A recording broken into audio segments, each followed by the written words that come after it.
අලුත් සාල් මංගල්‍යය. අහලා තිබුණට මේ උතුම් චාරිත්‍රය කවදාවත් දැකලා තිබුණේ නෑ නේද? බලලා යන්න.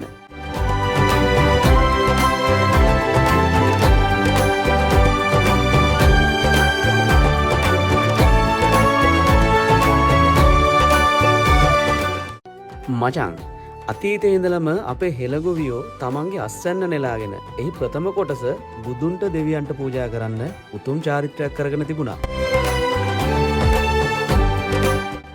කාලේ වැලිතලාවෙන් වැසී යන ඒ අභිමානවත් අලුත් සහල් මංගල්‍යය පසුගියදා මැදගම කුඩා කතරගම දේවාල පරිශ්‍රයේදී අති උත්කර්ෂවත් අන්දමින් අපිට බලාගන්න පුළුවන් වුණා. ඇත්තටම අද කාලේ අපේ ඇස්මානෙන් ඈත් වෙලා යන මේ චාරිත්‍රයෙන් වෙන්නේ අස්වැන්නේ පළමු කොටස බුදුන්ට දෙවියන්ට පූජා කරලා ලෝකයටම සෙත් පතන එක.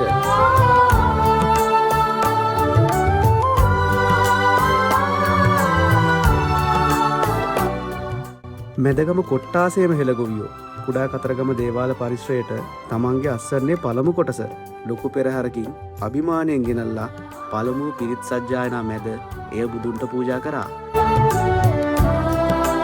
සමස්ත කොට්ටාසයටම වග කියන මැදගම ප්‍රාදේශීය ලේකම්තුමාගේ අතින් සහල් පූජා කිරීම මගින් මෙම උත්සවය රාජ්‍ය උත්සවයක් ලෙස සංකේතවත් වුණා.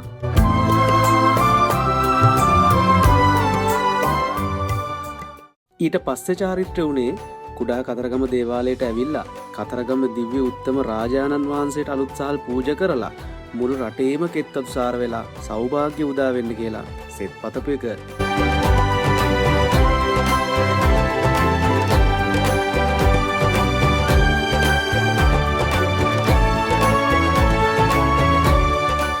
පොතපතේ අහලා තිබුණට අපේ ඇස්මායිමට ගොඩක් දුර මේ වගේ චාරිත්‍රයක් කරන්න වෙහෙස මහන්සි වුණ ගරුතර ස්වාමීන් වහන්සේට මැදගම ප්‍රාදේශීය ලේකම්තුමා ඇතුළු කාර්ය මණ්ඩලයට කුඩා කතරගම දේවාලයේ බස්නායක නිලමතුමාට වගේම පෙරහැර ලස්සන කරන්න දායක වුණ මොනරවාන ඉස්කෝලේ දුවදරුවන් ඇතුළු කාර්ය මණ්ඩලයට අදවතින්ම ගරු කරනවා මේ වගේ දෙයක් සංවිධානය කරාට.